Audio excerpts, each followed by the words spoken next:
from the tap room of Barrel Theory. Here we are with the man, Timmy Johnson, who brings you the best, undeniably the best beer that you can get at the Xcel Energy Center. Timmy, how the hell are you? Good. Super. How about you? I mean, we were hoping for Josh Letty to be here, but she's not. Yeah, so. Josh is too cool. He's out going to some Red Rocks concert or some shit. I get it. I don't know why you do that. I get it. But you know what? I'm drinking Barrel Theory beer. I'm pretty good. Yeah. Cheers, man. Cheers, man. Yeah. What are we drinking here? Rude Awakening, Citra IPA. You didn't know you're having Rude Awakening. You gave me a different one. Oh yeah, I gave you Everything is Fine. Everything is fine. Hazy IPA with Mosaic. Saying in the brewing industry, like something goes wrong, everything's fine. Don't worry about it. It's fine. It's the dog in the burning building, right? Absolutely, yep. Absolutely. So, this is good. It's actually like compared to a lot of the ones I've had from you guys, this one's a lot more like tame, I would say. I would say so, yeah. Like it's a very chill, like simple sipper, which is good. Yeah, single hop IPA. Like, you gotta have some of those like littler ones to mix with like those ones that you're putting like, 8 pounds per barrel of hops. It's a thing. So that works. But so obviously we're here now because not only does the X carry the great beer of Barrel Theory, but we got Timmy Johnson here, who is a big Minnesota Wild fan. I'm pretty sure the first time he came on the podcast with us was right after they had traded for Marc-Andre Fleury. He already had the jersey and had it on. I had the jersey. I wore it. It was great. I was like number 2 to order it, so I was like, number 2. Wait, number 2? Do you know who number 1 is? Is there any way for us to figure that out? We don't know, but I was really hoping to be number 1 because you always want to be on top, but that's okay. I took a hit, but like it's okay. Like I had number 2 jersey. Dude, that was dope. They were like it shut down the phone lines a little bit at the Xcel, like the hockey lot for ordering. So I'm sure. Yep. So that was dope. So now I think the next move is to get a Brock Faber. Jersey. Absolutely like great move. That's the guy. See, I'm a guy that goes for the obscure jerseys. Like it's always a player I like, but my 2 jerseys, I can almost guarantee I was the first one to buy them. Yeah. I got the Kalen Addison literally the second that he got traded because I am obsessed with him. I couldn't tell by your Twitter. I also bought the Jason Zucker Penguins jersey that same time, so that worked out. Man, that guy's a good guy. I wish we could have him back. I hope he comes back and retires. I think he could come back. Problem is, the Wild are so log jammed at wing that you wonder if there's a good spot for him and if he'd rather go somewhere else so he can play more. But I know he would love to be back here. He's a Minnesota guy through and through, even though he's not from here. No, he's not. But he's been here. He's like a guy like Carly. I haven't also heard Carly on the Power Trip at all. Yeah. Either. So I don't know if that's a thing or whatever. But I don't know. But she hasn't been on for a while. But it'd be dope. He's a good dude. I think I don't know all the details. I think she was kind of going through some stuff with people attacking her and harassing her on social media. That's so stupid. People are so goddamn dumb. And she's honestly that family is the coolest people. I've gone out and done things. Well, yeah, I've gone out and done his fundraising parties more or less out at Fletcher's. They have the Lake Bash or whatever, Summer Bash, and it's literally just beer Olympics. And you pay money that goes to charity, and you get to play drinking games against each other, and meet Zucker, Rudolph, Carly, the whole. I was told that they both like to party, so they do like to party. Yeah, they do like to party. Well, hopefully, that'll work. So that's dope. You got those. Your Kalen Addison jersey. I think he'll stick around. But the other one I got was so I'm a Gopher fan through and through. I was in Tampa for the awful outcome, but I was following. Man, but I love Rem Pitlick. Loved him the second that he was picked up by the Wild, and there was a night, kind of like you saw with my Addison posts, right? Yep. People picked up pretty quick that I love Rem Pitlick. I saw that. And the game that he scored his hat trick against Seattle in Seattle, he had his second goal, and I had 12 people message me or comment in a Twitter post if he gets a hat trick, you have to buy a jersey. And I just was yeah, okay, I'll do it. He hit the hat trick. I immediately went on and bought the jersey. Yes. And even better, Timmy. Did you go to Fanatics and pay $379 for a jersey? Was not that expensive. I would not have done that. But I did go to Fanatics, and they did not mess up the stitching, which is shocking. I know. But the best part, Timmy, so our friends over at 10K Takes, they did this promotion. Yeah, they've been on that defense. Yep. But they did this special night. It was the 3rd game of the season against the Avalanche, that Monday game. And it was a Bill Guerin meet and greet. He did a State of the Union, which was hilarious because they started the year so bad. Yeah. And he actually did a pretty good job navigating it. But then we went through and he was giving out pictures that he would autograph and take a picture or whatever.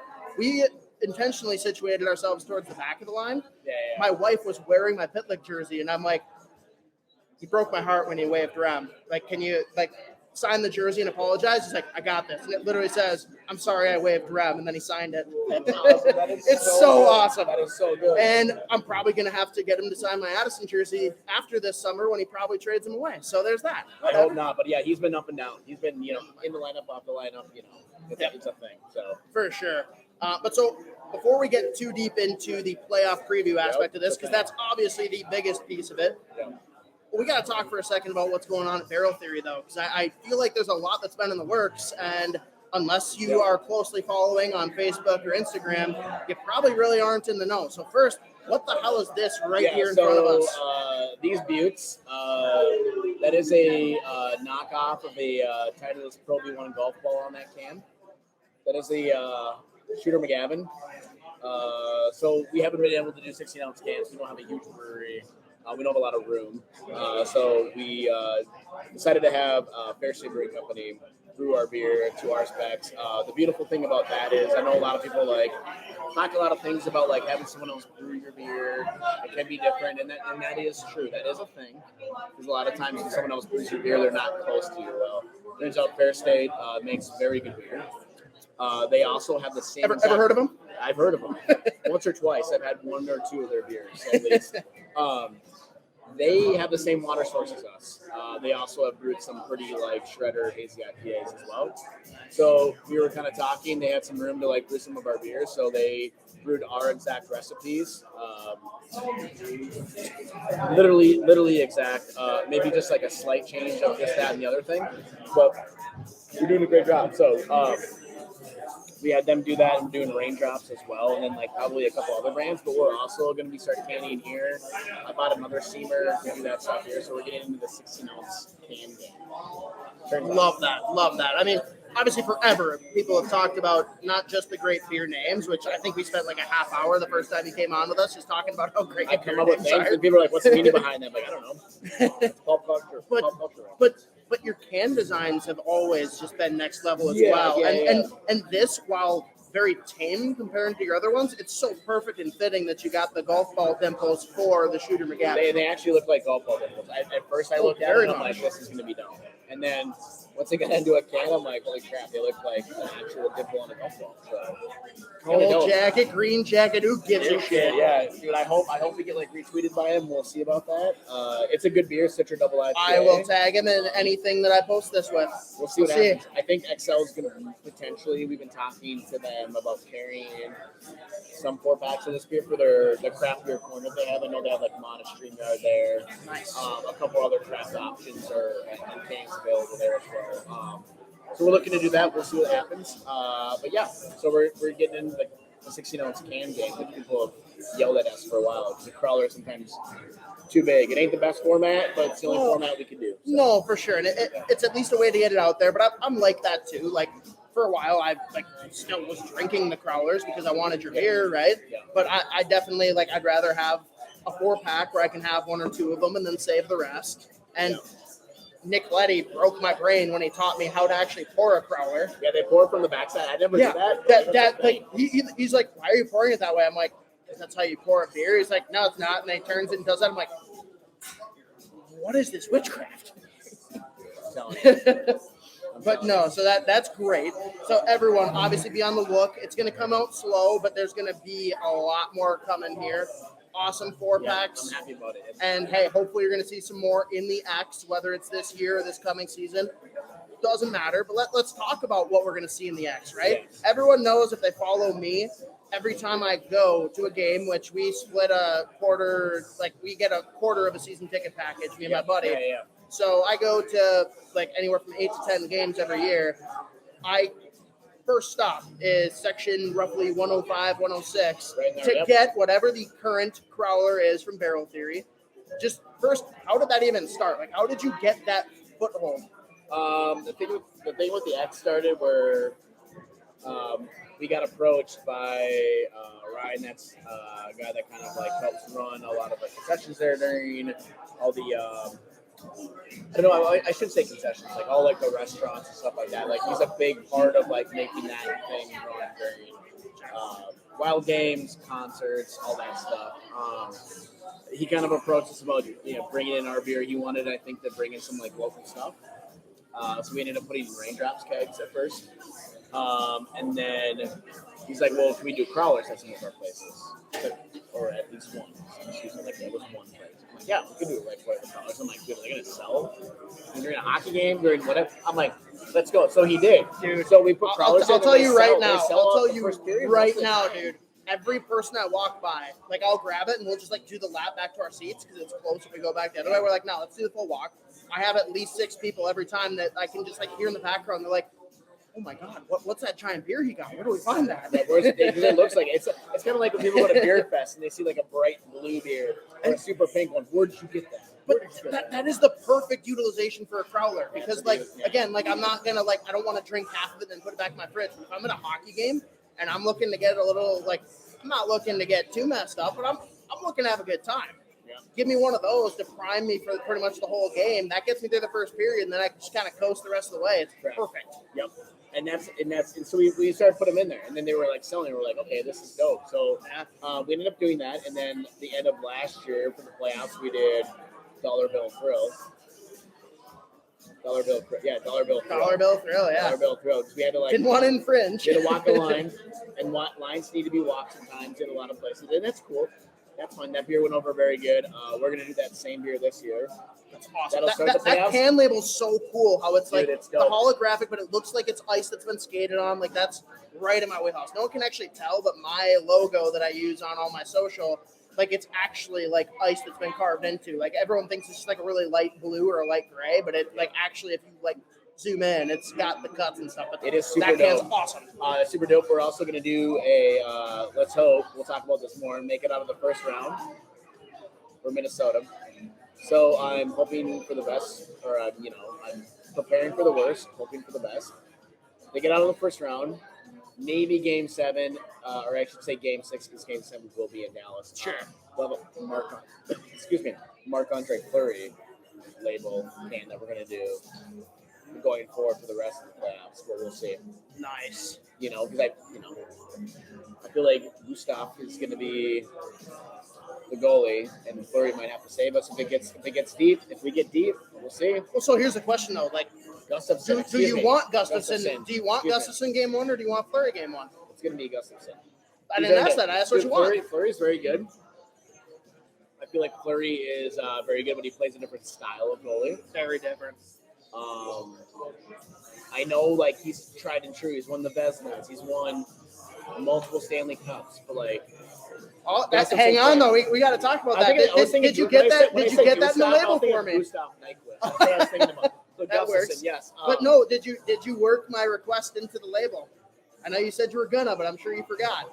For the Fleury beer, I requested that you get 1.5 cups worked into it somehow. Because everyone says, "Oh, Marc-Andre Fleury, 3-time Stanley Cup winner." It's like, no, he's got 1.5. But you know what? Yes, we did not work that in. Okay, fair. I forgot about next year. Next year.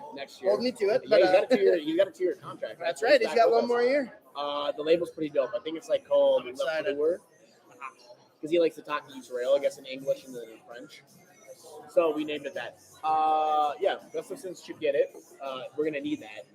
There's gonna be a million shots on goal, both sides. He's been incredible, and I feel like this is the one year where obviously we're going up against a really good goalie on the other side, and a Minnesota product, of course. One of us is a kid would say. Kind of hurts, but this is the first year where I feel like we have a goalie that could do to us what's happened, or do to the opponent what's happened to us so many times. You think Jake Allen, right? Like just literally getting beaten by a goalie. We dominate the entire series and lose because of goaltending. This is the one time where, like, the way he's played this year, maybe he could be that guy. I feel good about it. We'll see how he stacks up. Like, this is his first full season. Who knows where he's at going into a playoffs for the first time? Yes, I know. And I know we're 2-2 versus Dallas this year in the regular season. We should be 3-1, but we let a 5-1 goal lead go, so we should be 3-1. So it's going to be a tough matchup. I know. Like I hear a lot of the things like, oh, we should have the Avalanche. Now everybody's like, oh man, I wish I had the Avalanche. I wish it was the Avalanche. But like because we played, I think it's because like we played so good against them that last game that it gets into people's minds, and it's just like For me, it's in the playoffs though. Like, do you have this record versus the Avalanche? They go Game 7 all the time. For sure. It's also something, though, where, like, you look at Dallas, right? Again, really good goalie, which has bitten us in the past. Yes. And best line in hockey, in my opinion. I think that first line for Dallas is terrifying. Yep. Whereas Colorado, like, really good. Obviously, they won the Stanley Cup last year, but they're without their captain for all the playoffs. Yep. They don't have a proven playoff goalie. Could he be okay? Sure. We don't know, though. And it's just one of those things that's more comfort. Plus, I feel like we kind of elevate our play against Colorado. There's a lot more hate there than there is with Dallas, even though fans would tell you otherwise. Same thing like Winnipeg. Oh, my God, our Winnipeg. first line's going to step up. Like, I hope, like, Kaprizov is where he needs to be. Who knows? I mean, he did get hurt. We don't know the extent of that injury. Also, Zuccarello needs to step up. Yes, very much. Listen, here's the thing about it. Last year, those guys, everybody's like, oh, man, Fiala, we lost him, blah, blah, blah. Where was he in the playoffs? Because guess what? I was at those playoff games. I couldn't find him. It's great. This year, tell me where he's at. This year, they're asking, though, this year, he's not even playing in the playoffs. He's hurt. And the joke is going to be, what is better, having a Fiala that doesn't show up or literally having a Fiala that does not show up? I don't know. What hurts your team more? That's the thing about it. So let's see about maybe Kaprizov shows up. Maybe it's like, okay, I know we saw it last year. It's going to be a thing. Zuccarello needs to step up. Like, that second line is going to be interesting. Yeah. Well, that's the big thing, though. Is losing Ack really hurts. Now, he's playing good, there's optimism. There's optimism that he will be back at some point in the series, which is huge. Not only because Jamie Benn is going to absolutely manhandle us. He is an absolute monster of a human. Now, granted, we got Reeves and Foligno, but the way Jamie Benn goes about it is just so different. I can't explain it. And if you don't get him to fight, like, he is a menace. And we're going to have to put some minutes in with those guys. I mean, Reeves going to have to, like, Foligno going to have to be these guys, right? And Johansson, right? Is that how we pronounce his name? Johansson? It's so funny because he have two ribs forever broken, he's going to play? I don't know. It's not ribs. Luckily, it was below the ribs. I'm sure that he's bruised a bit, but he claims that he can play 100%. But I think that dynamic there, if him and Boldy can be up to snuff, we have a chance in this series. But if not, if they kind of go back to the way the second line has been for a lot of the year, it's going to be really tough to keep pace. Correct. So we'll see what happens. I know, like, we played pretty good during the regular season, but we'll see. Also, like, we got Faber that's, like, taking over. Like, he's supposed to be on the line with Klingberg, and now Klingberg's hurt. Faber, this isn't Quinnipiac. Okay, so you're coming into the Dallas Stars. I mean, most of the players are the same age as Quinnipiac, but that's true. And Faber's for playoff hockey, like, he fits. He's a big boy. He's not an offensive defenseman. He doesn't score that many goals. Like, he doesn't have that many. No, he had a resurgent offensive year, but that's because he was put in a great position with a great team to do so. I think the way that we've been characterizing him is he is Jonas Brodin, slightly less skilled defensively, slightly more offensively inclined, but he's very much of the same make. Yes. Yeah, exactly. So if he can just play his game the way he's been playing the last couple of games, I know, like, people are like, oh, he's been playing so good. It's like, well, it's towards the end of the season. Now we're getting to the playoffs, and, like, this playoff hockey, everybody talks about it. And it is a thing. It becomes more of a defensive game. Totally. And it's going to be very interesting to see what happens with all this stuff. So and I think it needs to be said, though, because my biggest concern would be, kid that's only played a couple of games, like, does he have the composure? Can he mentally handle what the playoffs bring? And if there's someone that can fucking do that, it's Brock Faber. I was going to say, because he played Team USA, like, that guy is an assassin. You saw what he did as a captain for the national development team. You saw what he did as a captain for the World Junior team. You saw him as a captain this year for the Gophers. And his group, like, you look at him, Nelson, that age group of guys, the juniors this year, their class was really the ones that kind of built the fabric and identity for, like, hey, we're mentally tough, we're boys, we're all tight. And I feel like he's just got the makings of someone that's not going to be fazed by the playoffs. Now, can he keep up with the pace? We're going to find out. He just got back from playing. Totally. But he's had a lot of time off, right? College hockey. I mean, they had, like, 2-3 weeks off until they played another game. Like, they just played, like, 3 games in the last month and a half, I feel like. It's not far from that. Yeah, exactly. I was going to say, there's a big break with that stuff. So, I think, like, he's been playing good, so I'm excited to have him there. Yeah, like I said, it looks like Klingberg's hurt, but he's a pretty big offensive guy, so it's just like, he's like an offensive defensive dude. Yeah. So it's like, he can trip Klingberg up. terrifies me. He trips up in the playoffs, like, when it comes down to the playoff hockey. Yeah. Well, and guess what? Let's see. I'm obviously biased, but I'm going to speak objectively here. Kalen Addison was better for the power play than Klingberg is. Yeah. Klingberg's bigger, and he's got more of a shot, and he walks the line really well. That's it. He is more of a defensive liability than Kalen Addison, no matter how much people want to skewer him, because don't get me wrong, Kalen Addison's got a lot of learning to do. There's a lot of room to grow, but guess what? Crystal Tang did the same shit. And he's a guy that 5 straight years could have been a Norris guy, and he got snubbed. And guess what? He's, weird, the same height, maybe an inch taller than Kalen Addison. This is a guy that, is he right now like a primed, like legitimate defenseman in the NHL? No. But if you give him the time and if you cultivate that and put him with the right like pairing, he is a guy that can be a great, like a top 10 power play quarterback in this league. He has the vision. He has the creativity. It's the other pieces that you're not going to get watching from the fucking press box, right? Yeah. But that said, I understand why people criticize the idea of putting him in the playoffs. But if Klingberg falters, you have to play either Addison or Goligoski. You need someone to quarterback the power play because as good as Spurgeon is and as skilled as he is not a power play quarterback. He does not know. He just doesn't have the same vision and creativity. He has the skill. Like, if he had the vision and understanding that those other players have, he could do just the same thing. It's not a talent thing. He just doesn't think the game that way. And I think you have to have one of those three in no matter what. Now, I actually don't hate the idea of Goligoski and Faber as the third pairing try Goligoski as the power play quarterback. It's not as good. It's not as good. Goligoski's from the U of M, right? Yep. No? Yeah, There's a mentorship Faber was like, there. 2 or 3 years old when... Right. It's probably about that. U of M. What's funny, Faber to Goligoski is kind of what Goligoski was to Guerin when they won that cup in 2009. Like, Guerin was the old vet, chiseled, and Goligoski, I'm pretty sure it was his first or second year. It's kind of funny, Faber, they just showed a picture of him. I don't know if it was on K-Fan or whatever. Like, he was, like, cheering for when Kaprizov scored a goal. He was, like, behind him. Nice. Just cheering. Like, here he is. Now he's, like, going to be a pivotal part, in the playoffs. So. You know what, though? He's a guy that deserves it for sure. We'll see what happens there, but I'm hopeful that he'll play. But beyond that, like we already talked, Eck out hurts. I think he is the hardest player to replace, with the exception of maybe Brodin. He causes problems. That's the thing about it, right? Yeah. But he says he's traveling with the team, like we were talking about. He is, We got on the air here. He's traveling with the team. Hopefully, if he doesn't play game 1, maybe he's playing game 2, and then for sure, if he's ready for game 3, that's what I need. If he's ready by game 3, I'm way more confident. The Wild just need to steal one. Even if one in Dallas. Even if they don't, I'm okay if they get him back for game 3. I think that makes all the difference. But yes, if they can somehow steal one in Dallas, that's incredible. Because I think they're a bad matchup for us. That doesn't mean they're not beatable at all. Don't get me wrong.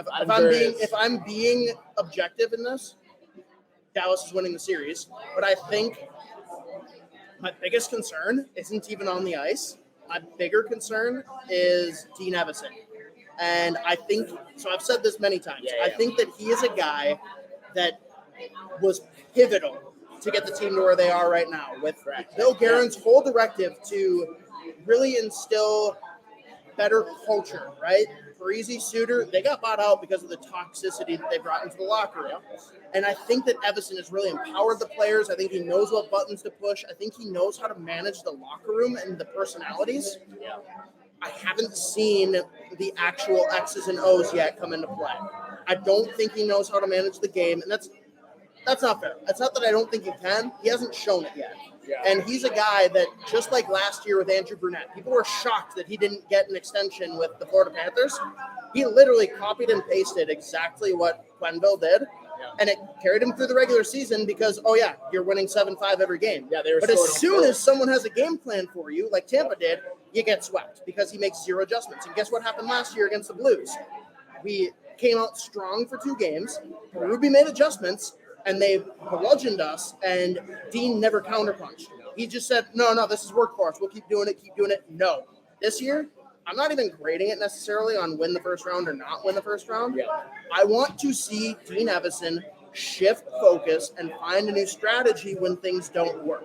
And if he can do that for me, that tells me that he can be here long term. If he can't, I think by the time his contract's up, we're finding a new coach. But right. What do you think, though? Like, what are your thoughts on Dean Evison in general? Yeah, I mean, I feel like that. I totally agree with that. Because even last year in the playoffs, it looked like it was a cluster like going around. It was just like you're just throwing darts at a fucking dartboard, trying to figure out different lines and stuff like that. And it wasn't like calculated. And he's a weird guy too that doesn't match lines. Like the goalie change situation, I feel like they should have changed game. Oh my god! Right away, right? How about not in an elimination game? Right. I get going with Fleury. Sure. I was all about it. Trust me, I'm the guy. You're the second person to purchase a jersey. I'm the guy wearing the jersey. You got HOF that you're gonna put in the goat. I mean, he's kind of goat, but like, let's not call him that. I guess that's an aggressive move. He's one of them though. He's a very good goalie. So I get that move, but like maybe game 3. You're putting in Talbot. Totally. And it's a mindset. It's going to be the same thing. Listen, I'm going to tell you that. Yeah. We'll see. If Gustafsson goes in, wins game 1, put him in for game 2 and loses, what do they do game 3? Well, and do they put Fleury in home? To me, I think it matters how you lose, right? Because first game against the Blues, though, that was not Fleury's fault. No. I'm sorry, first couple of games, like he played well. In the first loss, I wouldn't have put on Fleury directly. No.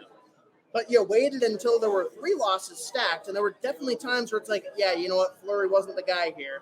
You could have yanked him, and you wait until the last possible moment to throw in Talbot. That irked me. Yeah. That bothered me, just like it bothered you. You're putting him in an interesting situation. So the guy's been cold for a couple weeks. We'll see.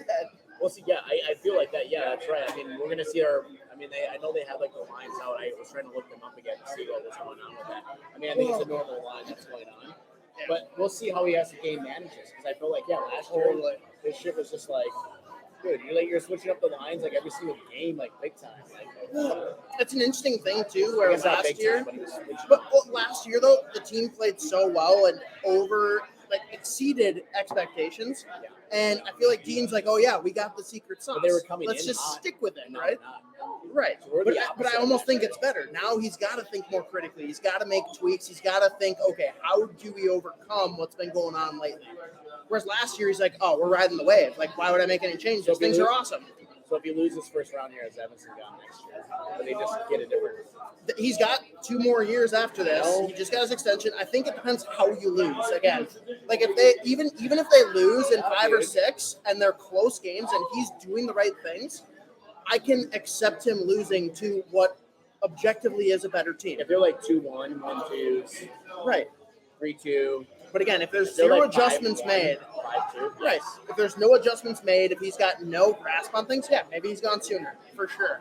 But I'm more interested then, from your perspective, what's the X factor here, right? Like we've already talked about goalies. We kind of know what that situation X factor is. Kaprizov's going to put shots on goal, quit passing the puck and shoot the puck. Yeah. You're the guy now. We're in the playoffs. You're the guy. You need to put pucks on net.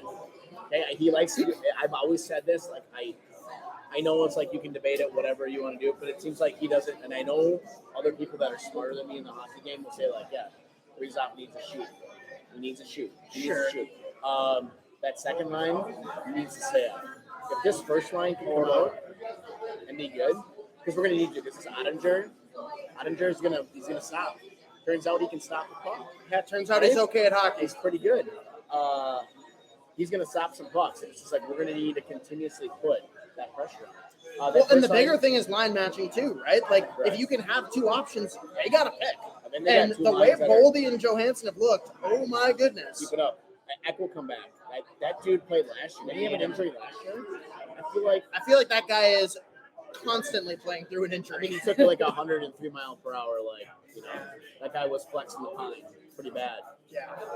So it's just like, if he comes back, it should be an end-all be-all. I get like in hockey, I get the situation like he's a very pivotal player, but like they always say like next man up. I know it's not as easy as like football or baseball. It's a little different, but like they have to. Someone's got to come up and do it. But I mean, to your credit though, I agree that Kaprizov, like that seems like, oh, that's so obvious, but no, like Bill Guerin's already said last year was the start for him. And he's big on comparing to Sidney Crosby because guess what? Guerin played with Crosby. He was the assistant GM for several years with Crosby. And what he said about Crosby is that he continued to elevate his game. Like, he didn't just, like, take what he did the year before and do it again. And the guy that he actually compared him to recently is Nikita Kucherov for the Tampa Bay Lightning. Yeah. That's a guy that every season, not regular season, but in the postseason, his game has gotten a little bit better in different ways each year. And Kaprizov needs to take that next step. And Garen said he expects him to. So I'm with you on that. Correct. Yeah, For me, I think the funny one to pick, and people might kind of like be like, oh, why would you pick him? I feel like Ryan Hartman is primed to be a difference maker. He was in the back He of is my a head when we were rat. talking. He is, as Middleton says, quiet, though. a piece of shit. Yeah, he's been quiet the last couple of weeks. He's played well. Like, he hasn't been scoring, right? I don't need him to score. I need him to be out there causing havoc without ending up in the penalty box. And I think that him getting suspended for that hit on Ehlers and then Pionk not being suspended for the cross check is bullshit. Yeah, correct. But anyone that tries to say, oh no, Hartman wasn't, like, he was just defending himself. No, Hartman got rid of the puck and he's like, I'm going to fucking kill you. Got Hartman destroyed. I'm going to kill you. It was so good. I remember sending you like some things on some gifs on the. You the sent me the Twitter one. machine. I'm just like, I'm so sad because that's the only Jets player I like. I know, but still, like, But you no, can't- that was awesome. because like Kaprizov's coming off a bad injury, and like you're gonna go after him and do that stuff, and like it became like this bad like thing. So it's like Winnipeg. What are the odds that we play Winnipeg if we win? Like I don't. No, we play the winner of the Kraken Winnipeg. Avalanche. Winnipeg would have to make it to the Western Finals, and so would we. They got to beat the They're in Golden a different Knights, corner. turns out. They got Knights, and then they've got winner of Kings and Oilers. Which, if I'm being honest here, and I've said it for a while, Oilers are the team that I think represents the West in the Stanley Cup. Can I tell you something though? If we get to the point, so this Jamie Hirsch, Yeah. thing in the hockey thing. Oh, Jamie Hirsch, She's got ultimate homer, but she's awesome. I get it. She's got us playing the Oilers in the finals. But, Oilers we don't want have to the play Oilers. us. Listen, They don't want to play us. Can I tell you something? We have the Oilers number. We always beat them. It seems like So I agree. if we So can get there. well, it's twofold, right? Because first and foremost, you got to acknowledge that we only play them like 3 or 4 times a year at most. But Brodin is one of like 4 defensemen in the NHL that can keep pace with Connor McDavid. He's so good. They don't want that. They don't want anything to do with Jonas Brodin at all. Connor McDavid's good. It turns out too. It turns out he knows what hockey is. He does okay at it. Turns out his counterpart Dreisaitl's okay at hockey as well. We match up well against him. We do. I still think that they are a team that is so well primed, especially that Ekholm trade means so much more than people are willing to give credit to. He not only stabilizes their defense, but he's empowered Evan Bouchard, who is just a way bigger version of Kalen Addison, to go out and do his fucking thing. And they are torching people. Now, their big concern is, just like us, they got a really good rookie goalie. Can he handle the playoffs? We'll see. We'll see for sure. But no, that would be a lot of fun. Yeah, that's what she's saying. We got Wild Avalanche, Wild Wind, Wild Oilers. Tell you what, I'm not fully convinced that the Avalanche are going to beat Seattle. Well, the Kraken Avalanche are good. better. The Kraken are good. kind of Their our number. goalies are very Concerning. questionable. Very. But outside of that, they're a good team. The Kraken kind of have our number. I remember at the beginning of the year. Like, I'm like, dude, this team is good. Like, They are. their defensive game is, like, high to quite high. Their blue line's great. Man, I don't know. It's hard to say, but again, Dallas. I think Dallas is the second best team in the Western Conference behind Edmonton. That's my personal opinion. But Yeah, they have a good. I mean, again, it's Robertson, not to Keegan. say that we can't beat them. Yeah, But we're just gonna have to play our game. X Health is huge. Evison making adjustments is huge, and if we get the Gustafson that we've seen in the regular season, we can beat anyone. We can. Yeah, that's the thing about it too. Like Gustafson plays good, and does Fleury like turn a point? Like okay, because Fleury's like Gustafson likes to hold the puck, right? He's the guy that's like Fleury likes to rebound everything, and I think that kind of hurts. Hurts us. Fleury a will little bit. always make the first save. Yeah, Very rarely make the second save. that's the problem. Where Gustafson will grab it. He makes Right. that first save. Way Like more that. control. I mean, it's just like Talbot last year, though, right? Same comparison. Fleury will acrobatically make the first save almost every time. Listen, they're good for But Sports Center, but we where's don't always the win. puck? Where's the puck going? Where's the puck going? I get it. Yeah, Sports Center like highlight reel, but like He's been that not forever, good. though, man. And he's And won. hey, He's won hey, with it. it's seared in my brain, like you know. And like I grew up a Penguins fan because there wasn't the Wild, right? Like I was in that weird bubble where like I grew up playing hockey and there was no Minnesota team. So I love the Pittsburgh Penguins, and that's why I'm like very like weirdly like They've always had. I love players Fleury, younger. but I also like understand exactly who he is. He's a guy, though, that we talk about that acrobatic save. Everyone will remember the iconic 2009 save where he dives across and gets the chest on the Nick Lidstrom shot. They win the Stanley Cup. Like, it matters, but it's just with this It defense. depends on who you're playing. Totally. It's right? who you're playing, and Matchup. it's is your blue line ready to sustain? Where's the puck going to go after this save? Because I have to get there, you know? But that's the thing about it. I mean, I think we have the defensive like lines. It looks like to kind of keep the puck like out of our zone and get that up. I mean, we're gonna see. It's all gonna depend on goalies. I feel like because going by like the regular season matchups between these teams. I mean, the scores have been high. The shots on goal have been high. So it's like it's all going to kind of depend a little bit on this goalie situation, who's stopping the puck. So it's like, you know, it's going to get crazy. It's going to be fun nights. I mean, we have the games done. You know, it's a wild match. Yes, I agree with you. Like people are talking about, I've always been talking about, like I'd rather have the Avalanche versus the Dallas Stars. Oh, people fought me about it forever, but now the last week or two, everyone's like, "Oh yeah, Dallas. We don't want Dallas." I'm like, "Oh, now you kind of." Because everybody's comparing it to like last year. Oh, they won the Stanley Cup. It's like, well, they're not the same team. They're not the same team. They don't have Nazem Kadri anymore. They don't have the same goalie. Which, like, say what you want about Darcy Kemper, he at least had playoff experience, and like, yeah, he wasn't the worst for the Wild either. Like, I mean, no, he was fine. He was fine. I mean, he's no Manny Fernandez, but like, you know.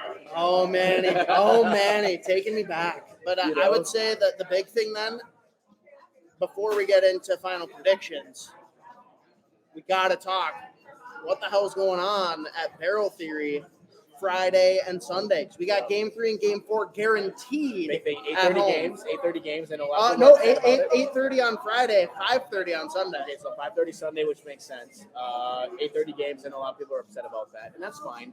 It's always going to be. Hard. You got to accept it. Unless you're going to the game, it's not that cool, right? It's just like, oh man, 8:30. Like I got to work. Oh, I'm going to bed later. I got to work on Tuesday. I got to work. What is it called? Monday, Wednesday, Friday, Sunday. Monday, Wednesday, Friday, Sunday. Yep. So, we got Friday at home, and then we got Sunday at home. So, what's going on at Barrel Theory for those games? Because anyone that doesn't know, because everyone tries to frequent the other side of like West Tom 7th, Reed's, which is a good place. Right? No, they're all great places. You got Tom Reed's, you got bad weather. Like, it's great spots. But equidistant the other direction, we've got Barrel Theory. People don't realize because it's just not the same beat. It's a hop, skip, and a jump. And guess what? We got a lot of time to pregame, folks. It's an 8:30 puck drop on Friday. We just said it. Yeah. So what's going on at Barrel Theory? So you can come down here. We don't have food here, but we have a restaurant next door. If you want to get some grub, come here, have some food. We're going to have probably some deals on some pills. We got a beer called Cereal Chiller.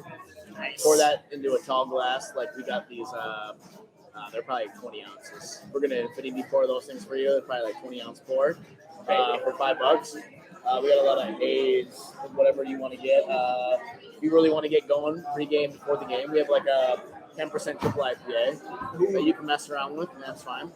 So we're doing that. Literally, you can walk. I walk all the time from the brewery. I go to a lot of games, which I'll be going to on Friday night. It's about a 15-minute walk. The weather's supposed to be okay. So you come down here. I'm in shorts right now, and it snowed today, folks. Yeah, you can make the walk. I don't care what the weather conditions are. It's like a medium of the blizzard, 91 outside right now, judging by what I'm looking at right now. It'll be fine on Friday. Yeah, it'll be fine. It's gonna be a beautiful thing. But yeah, come down. There's and if you don't want to come here, there's obviously a lot of other restaurants around here too. That there's gonna be some pretty good vibes going on. That's what the kids would say. Like there's a good vibe. Oh yeah, all about the vibes. Yep. Come down here, have some beers, pregame a little bit, and then go up to the Xcel. Get yourself in the seat. We also have beer there as well. Raindrops and whatever crawler we're doing. Yeah, you're gonna have to race us.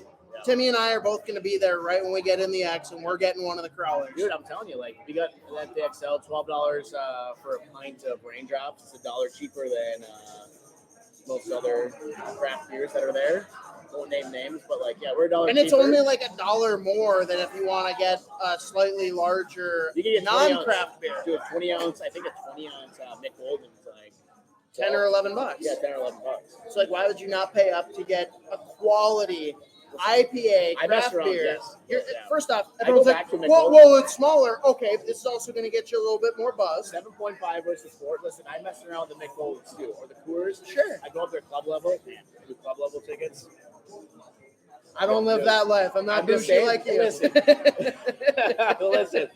all the seats are good in the Xcel Under Center, but the club level, like we have beer at 3 different levels: first floor, second floor, club level, which is IE kind of second floor, whatever. In there, but like, yeah, dude, it's gonna be a great thing on Friday night. Sunday night. Sunday, I actually say Sunday. You got all day Sunday. I don't know. Yeah, I mean Sunday we'll do the same thing here. We'll have probably do like a pre-party here. We always have the games on that are not available, I guess, to like watch. We always put them on here. If you want to come down for the Saturday or whatever too. Like if you want to come down for the weekend. If you just promise me you're gonna have the other playoff games on Friday, I'll be here the entire time until the game starts. It's pretty exciting. So we're gonna do all that stuff. Love it. So let's get to brass tacks. Yeah. What's the series prediction here? 6 games wild. 6 games wild. I love it. Talk me through it. Why? How's it going to happen? I think we're going to pull off 1. I think we're going to win game 1 in Dallas. We're going to lose game 2, come back here, win game 3. Go back there, win a game 4, lose game 5. Well, game 4 is still here. Well, yeah, we got 3 and 4, right? Excuse me, 3 and 4. We're going to lose 1 here. Okay, so we're going to be 2-2. I think we're going to win in Dallas. We're going to win in Dallas for game 5, and we're going to close it out at home. Correct. I love that. I absolutely hope it happens. I'm on the flip side. Yeah, we go 2-2, and then we go 1-1. 1-1. Okay. Yeah. Okay. So I'm on the opposite side, but again, I knew you. I can see it in your eyes. When I look at you, dude. Again, I was looking into your soul. If it was Colorado, I was ready to pick Wild in 7. If we can get the Ottinger, we're going to be okay. If it was just like some Blues bull crap of like 3 years ago, right? That's tough. But we want to do the Blues bull crap from a couple years ago. We need to do that. I don't know. We're Minnesota. God, it just correct. But usually when it happens to us, it's because we're the favorites. We're not the favorites right now. Everyone's picking against us, but I am too. 67% Dallas win. That feels a little aggressive to me. Same. But I understand it. Again, best first line in the game. Their middle 6 is so much better than it was last year. Yeah. You've got Wyatt Johnston, who is the next coming guy. He's played incredible. Tyler Seguin and Jamie Benn looked like they were dead the last 2 years. Yeah, they're back. They're back to what they did 6 years ago. Like they look the same. Yeah. Now, the one thing that's going to be fun for me, and the reason that it would be awesome to win because of, is Ryan Suter being a dipshit. I hope he loses. Right. He never listen. That guy never wanted to leave. It turns out. I mean, you hear the rumblings, but he never wanted to leave Minnesota. But he had $100 million contract. So unfortunately, it's a business decision. Oh, totally. No. He was shocked when he left. The guy that was like. Well, he didn't want to be buried and not play, right? Whereas like Suter's like, hey, sorry man, it's a bummer that you're leaving, and then Breezy's like, yeah man, it's whatever, and then Suter's like, oh, hang on, I gotta take this call from it's Bill Guerin. Talk to him for like 15 seconds, hangs up on him, gets back on with Breezy. He's like, I got bought out too. Yep. I mean, you got those big contracts, man. Like, and now we're paying for it. But again, it's not even a matter of talent. They would have kept Ryan Suter the skill. He was a toxic person in the locker room. And you've seen it. You've seen it since they were gone. They have been a totally different team, totally different dynamic. They're the most fun team.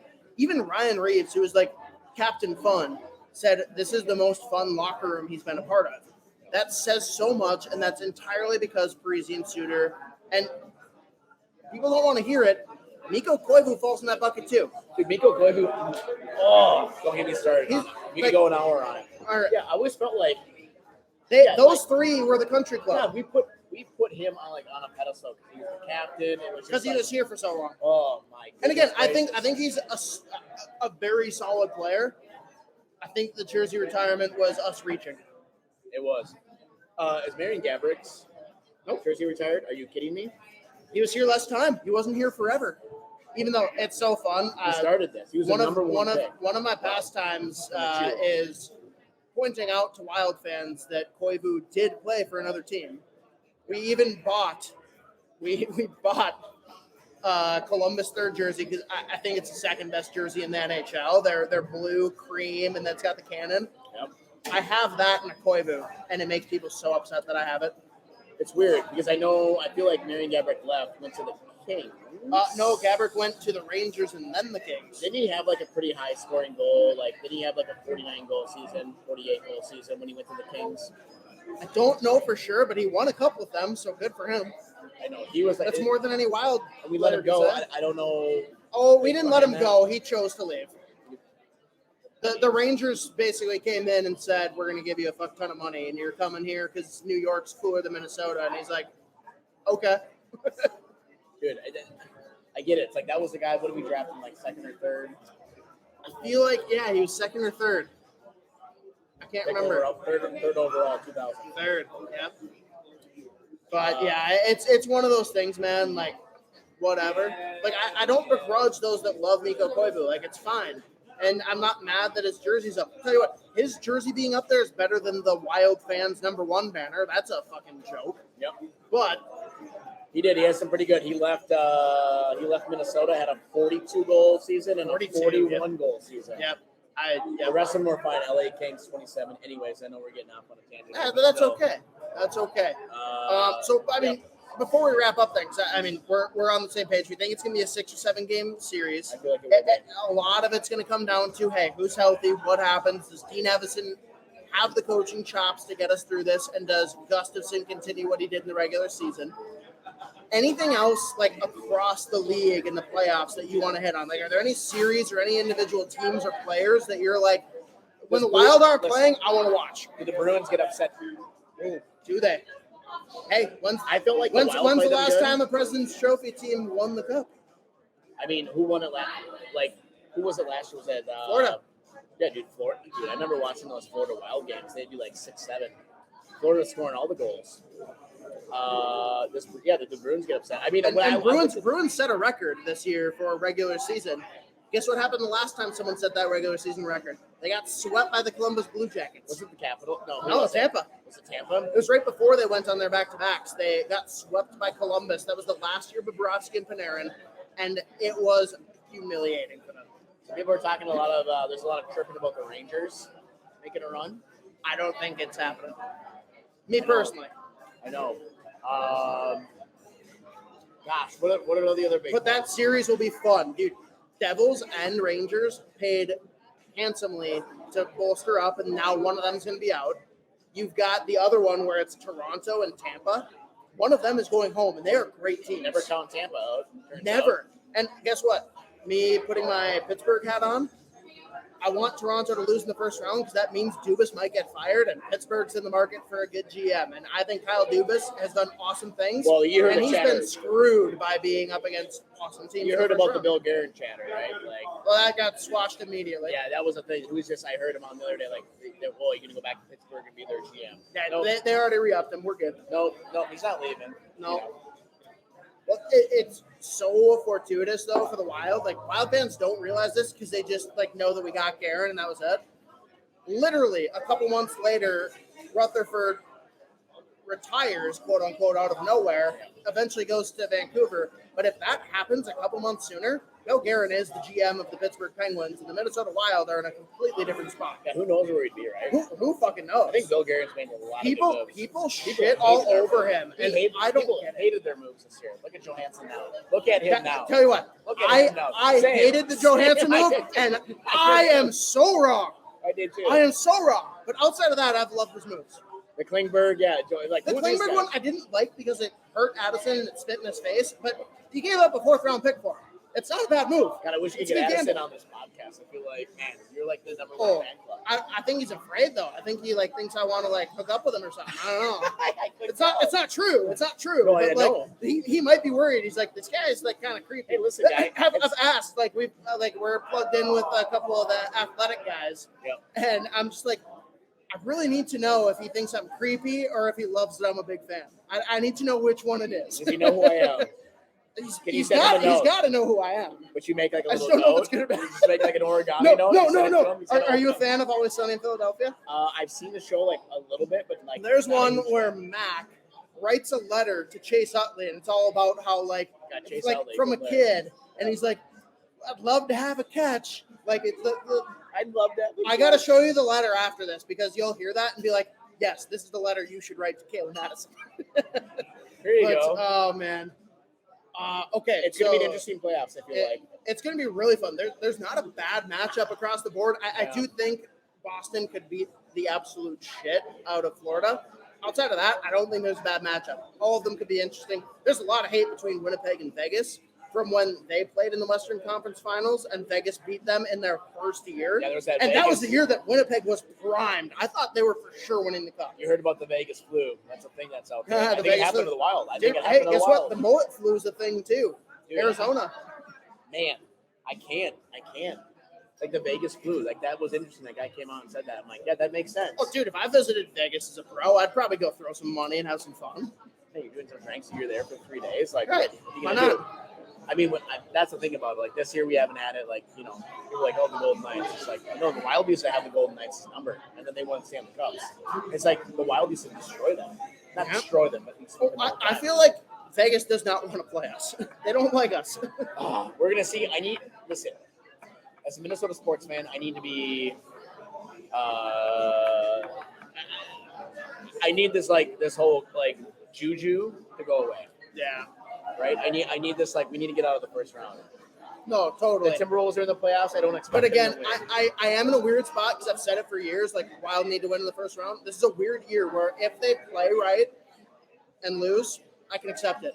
Next year, I won't feel the same way. This year, if they play right and battle admirably against Dallas, they make the right adjustments, and Dallas is just better, I can accept that. Yeah. But if we go out there and get embarrassed, or if we don't make adjustments and let them beat us, changes got to be made. Correct. I agree with you with that. Absolutely. We're gonna see. It's gonna be exciting. I can't wait. It's fun regardless. There's Minnesota playoff hockey. Going to the X. When I was at that Bruins game, it was insane, dude. Oh my god. That was something. Holy, I can only imagine this stuff. So we're talking 20,000 fans. I know that it's 19 something max in Xcel, but I think they squeeze in. Oh, they'll squeeze in some standing room only. Yeah, some standing room only. I think it's 20, 21,000. Oh man. I mean, the high school hockey was 20, 21, 22,000 standing room. I don't know if there will ever be a better environment than State Tourney. Our State Tourney was selling out more than most NHL arenas. I wish Wild fans would get as excited as the fans at the State Tourney. And that's not a shot at the Wild. I don't think any NHL franchise has the same passion and excitement. And because we're adults, we hold on to things.